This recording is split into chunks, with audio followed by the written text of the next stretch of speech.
حضرت علی المرتضیٰ فرماتے ہیں سیدہ فاطمہ نے کبھی مجھے کوئی کچھ کہا ہی نہیں، کبھی فرمائش ہی نہیں کی۔ ایک دن بیمار ہو گئی تو کہنے لگیں، میں قریب بیٹھا تو میں نے کہا فاطمہ زندگی میں تو نے کبھی کچھ نہیں مانگا، اور عزت والے باپ کی عزت والی بیٹی، میرا دل کرتا ہے کوئی فرمائش تو کرنا۔ تو حضرت فاطمہ کہنے لگی علی اگر ایک انار مل جائے نا، اگر ایک،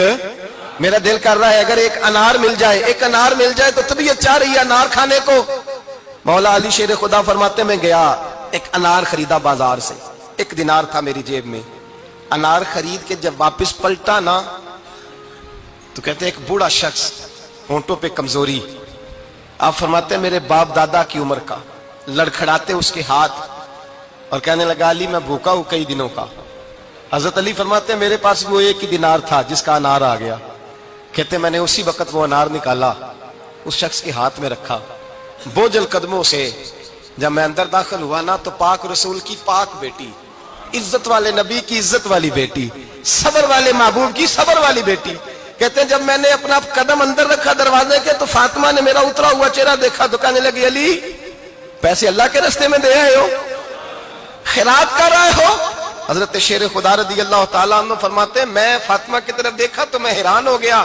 میں نے کہا فاطمہ تجھے، کہنے لگی مجھے یقین ہے آپ انار لینے گئے تھے، آپ نے خرید بھی لیا تھا،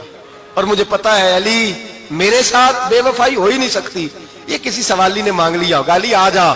مجھے انار کھانے سے وہ سکون نہیں ملا جو تو اللہ کے راستے میں دے آیا ہے تو سکون ملا ہے، کھانے سے نہیں ملا جو تیرے دینے سے ملا ہے۔ مولا علی کہتے ہیں صبر کر کے میاں بیوی بیٹھ گئے تو دروازے پہ دستک ہوئی، میں اٹھ کے دروازے پہ گیا تو حضرت سلمان فارسی دروازے پہ کھڑے تھے، انہوں نے نا 9 انار مجھے دیے، کہنے لگے نبی پاک نے بھیجے ہیں، یہ 9 انار ہے نبی پاک نے بھیجے ہیں۔ تو حضرت علی شیر خدا فرمانے لگے ہمارے نہیں کسی اور کے ہیں، ہمارے نہیں کسی پڑوسی کے ہیں، دائیں بائیں دیکھ لے، کہنے لگے نہیں تمہارے ہی ہیں، فرمانے لگے نہیں میرے ہوتے تو 10 ہوتے،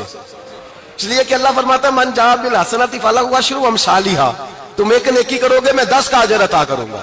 فرمایا میرے ہوتے تو 10 پورے ہوتے، اللہ رسول نے بھیجا اور میرا یقین کمزور ہو سکتا ہے، میرے ہوتے تو 10 ہوتے، یہ 9 ہے۔ حضرت سلمان فارسی نے جیب میں ہاتھ ڈالا، 10واں بھی نکالا، کہا علی تیرے 10 ہی تھے، میں تو تیرا امتحان لے رہا تھا، 10 ہی تھے تیرے۔ یقین کی دولت زنجیریں کاٹ دیتی، یقین کی دولت انسان کو نواز دیتی۔ جب تو لڑکھڑاتا ہوا آیا ہے، میرے نبی پاک نے فرمایا یوں نہ کہا کر کہ یا اللہ چاہے تو دے چاہے تو نہ دے، جب مالک سے مانگ تو کہا کر یا اللہ تجھی سے مانگنا ہے، میں لے کے اٹھوں گا، تو مجھے دے گا۔ فرمایا جتنا تیرا یقین کامل ہوگا اتنا ہی اللہ تجھے جھولی بھر کے عطا فرمائے گا۔